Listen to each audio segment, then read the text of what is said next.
श्री स्वामी समर्थ. जय जय स्वामी समर्थ. माझ्या स्वामी कृपा चॅनलमध्ये सर्वांना नमस्कार. स्वामी महाराजांच्या कृपेने तुमच्या सर्व चांगल्या इच्छा पूर्ण होत ही स्वामी महाराजांच्या चरणी प्रार्थना करते आणि आजच्या या नवीन व्हिडिओला सुरुवात करते. आज 5 फेब्रुवारी 2026 वार गुरुवार आणि आज आहे संकष्टी चतुर्थी. तर दर महिन्यात संकष्टी चतुर्थी ही येत असते आणि चतुर्थी तिथी ही गणपती बाप्पांना समर्पित आहे. तर संकष्टी चतुर्थीला चंद्रोदय हा बघा 9:38 आहे. तर तुम्ही जर या दिवशी व्रत करणार असाल तर या वेळेनंतर म्हणजे चंद्रोदयानंतर बघा तुम्हाला पूजा करून व्रत सोडायचं आहे.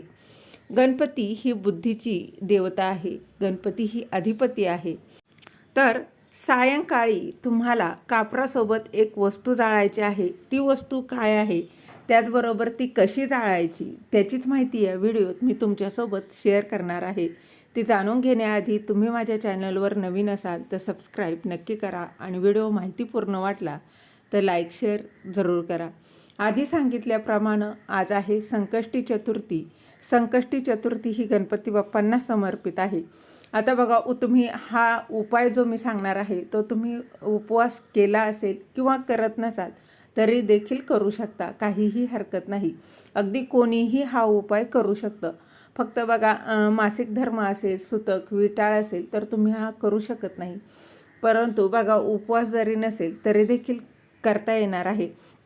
जेणेकरून तुमच्या घरातील कटकटी, येडापिडा, संकट याने दूर होणार आहे आणि तुमच्या घरात बघा सुख समृद्धी नांदणार आहे.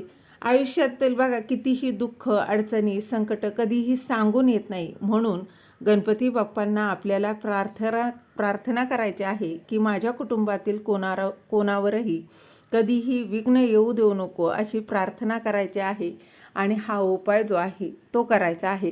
आता उपाय काय करायचा बघा. तुम्हाला हा उपाय सायंकाळी दिवे लागण्याची म्हणजेच लक्ष्मी येण्याची जी वेळ असते त्या वेळेत तुम्हाला हा उपाय करायचा आहे. अगदी तुम्ही 6:30 नंतर कधीही हा उपाय केला तरी चालेल. तर बघा बाकीच्या सेवा तुम्ही दिवसभर करू शकता, मात्र हा उपाय जो आहे तो तुम्हाला सायंकाळी करायचा आहे. तर त्यासाठी थोडासा तुम्हाला कापूर लागणार आहे. कापूर घेताना भीमसेनी कापूर असेल तर अतिशय उत्तम, नसेल तर अगदी 2 कापराच्या वड्या घ्यायच्या आहे. आणि त्यानंतर तर बघा थोडासा सुक्या खोबऱ्याचा तुकडा घ्यायचा आहे. मात्र सुकं खोबऱ्याचाच तुकडा घ्यायचा आहे, ओल्या नाही. आणि त्या खोबऱ्याच्या तुकड्यावर तुम्हाला कापूर ठेवायचा आहे. आणि तो कापूर त्या बघा खोबऱ्याच्या तुकड्यावर ठेवल्यानंतर तो तुकडा तुम्ही एखाद्या प्लेटमध्ये किंवा बघा कापूर जाळतो त्या भांड्यात जरी घेतलं तरी चालेल. आणि हे देवासमोर अगदी दिवे लागण्याच्या वेळी म्हणजे 6 नंतर लक्ष्मी येण्याच्या टायमात तुम्हाला हे देवासमोर ठेवायचं आहे. आणि तो कापूर देवघरासमोर खोबऱ्याच्या तुकड्यावर तुम्हाला जाळायचा आहे. आणि हा कापूर जळत असताना ओम श्री विघ्नहर्ताय नमः, ओम श्री विघ्नहर्ताय नमः हा मंत्र संपूर्ण कापूर जळेपर्यंत तुम्हाला म्हणायचा आहे. बघा याने काय होतं, आयुष्यात येणारी दुःख, संकट, अडचणी ज्या आहेत तर त्या दूर होतात. गणपती बाप्पा हा विघ्नहर्ता आहे हे आपल्या सर्वांनाच माहीत आहे. म्हणून या संकष्टी चतुर्थीच्या दिवशी जर काही असे उपाय केले तर त्याचं फळ हे नक्कीच बघा मिळत असतं. अगदी मनापासून बघा श्रद्धेने, विश्वासाने करा. त्याचा बघा तुम्हाला नक्कीच फायदा होईल.